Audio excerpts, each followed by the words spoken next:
dalam kehidupan kita ketika ada dalam keluarga, tetapi juga ada dalam tugas tanggung jawab pekerjaan pelayanan, pasti ada motivasi-motivasi yang kita berikan kepada orang lain. Baik itu dalam kehidupan keluarga, orang tua kepada anak-anak, tetapi juga ketika dalam pekerjaan, dalam pelayanan, ada motivasi-motivasi yang diberikan hamba kepada pelayan, tetapi juga dari bos atau atasan kepada karyawannya. Biasanya kalau motivasi itu diberikan, biasa orang tua menginginkan hal yang terbaik akan terjadi untuk anak-anak kekasih, atau atasannya ingin supaya hal-hal yang terbaik yang mau dilakukan itu bisa berjalan dengan baik dan lain sebagainya. Untuk itu memberikan motivasi untuk mereka melangkah melakukan tugas tanggung jawab itu semua. Tetapi dalam motivasi itu hal-hal yang diberikan sebagai motivasi, biasanya orang tua menyampaikan atau menjelaskan kepada anak itu, menyadarkan dia bahwa siapa sebenarnya dirinya. Dia harus mengenal dia punya diri dan apa tujuan yang harus dicapai.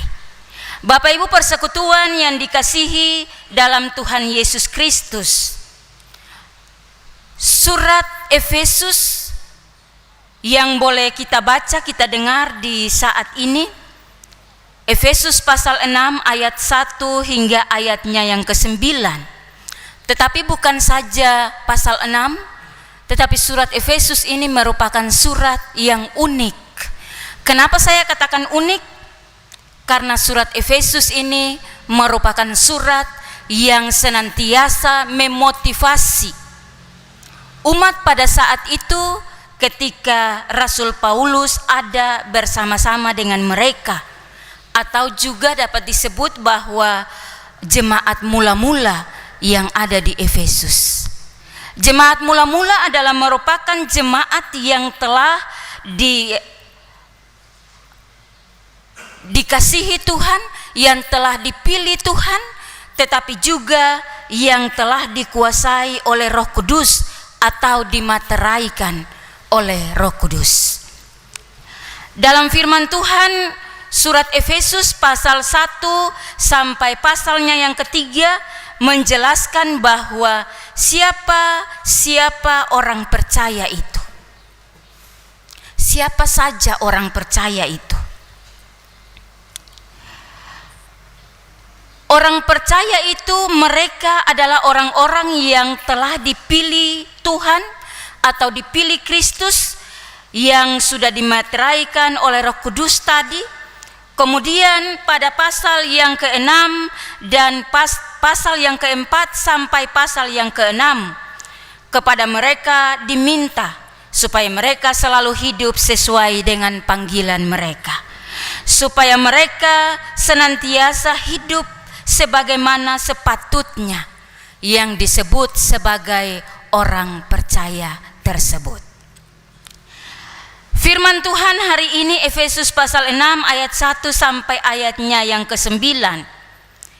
Ketika kita menyelidiki dengan baik, maka kita akan menemukan ciri-ciri orang percaya atau orang Kristen dalam firman Tuhan ini. Ada 3 ciri yang saya temukan dalam firman Tuhan di saat ini. Ciri yang pertama yaitu taat dan hormat kepada orang tua. Ketika kita belajar di sekolah, kita tahu atau kita bisa lihat di kamus-kamus, kita tahu bahwa kata taat itu berarti bahwa turuti perintah, patuhi perintah, atau dengarkan sesuatu yang disampaikan. Tetapi juga dalam bahasa Yunani yang artinya tunduklah. Yang tadi saya katakan bahwa hormatilah ayah dan ibumu supaya lanjut umurmu. Perintah-perintah Tuhan itu terdapat dalam kitab Keluaran pasal 20 ayat 2 sampai ayatnya yang ke-17. Tetapi bukan saja ada di kitab Keluaran, ada juga di kitab Ulangan. Ulangan pasal 5 ayat 6 sampai ayatnya yang ke-21. Kalau pada Keluaran pasal 20, perintah tentang menghormati orang tua itu terdapat pada ayatnya yang ke-12.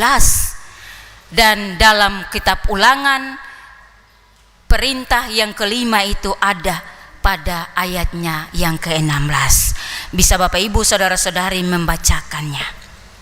Bapak Ibu saudara-saudari yang dikasihi dalam Tuhan kita Yesus Kristus, perintah yang disampaikan pada saat itu kepada Musa, dia berlaku sampai sekarang ini.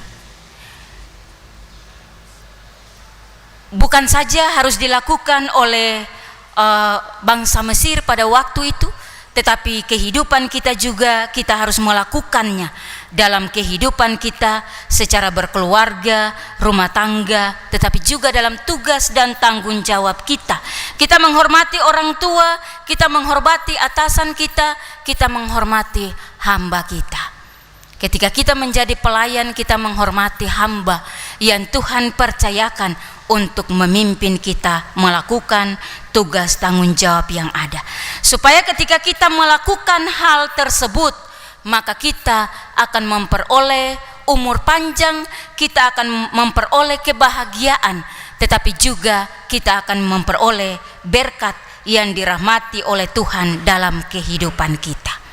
Hal yang kedua atau ciri yang kedua sebagai orang percaya, yaitu bertanggung jawab dan tulus dalam melakukan kewajibannya.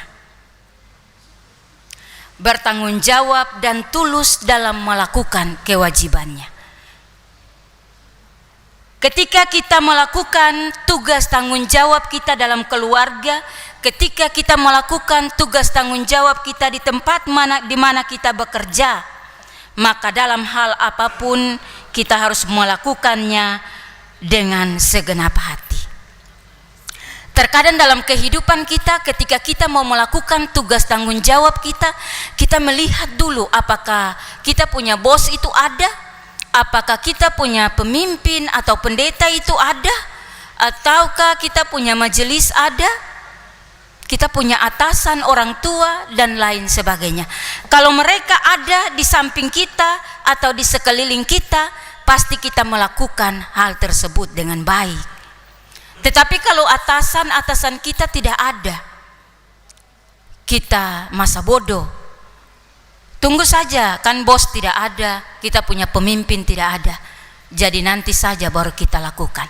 Itu yang sering terjadi dalam kehidupan kita. Tetapi saya mau katakan di sini sesuai dengan firman Tuhan, sebagai orang yang percaya dan melakukan firman Allah, maka tugas tanggung jawab yang dipercayakan oleh Allah kepada kita, mari kita lakukan dengan baik, dengan penuh rasa tanggung jawab dan takut akan Tuhan. Karena apa yang kita lakukan bukan untuk orang lain lihat, tetapi mata Tuhan itu ada di mana-mana. Tuhan yang melihat kita.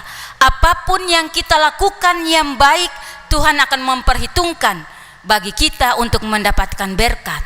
Tetapi kalau yang tidak baik, Tuhan akan membalaskan, karena Tuhan tidak mengingini atau Tuhan tidak menyayangi orang-orang yang melakukan kesalahan atau dosa.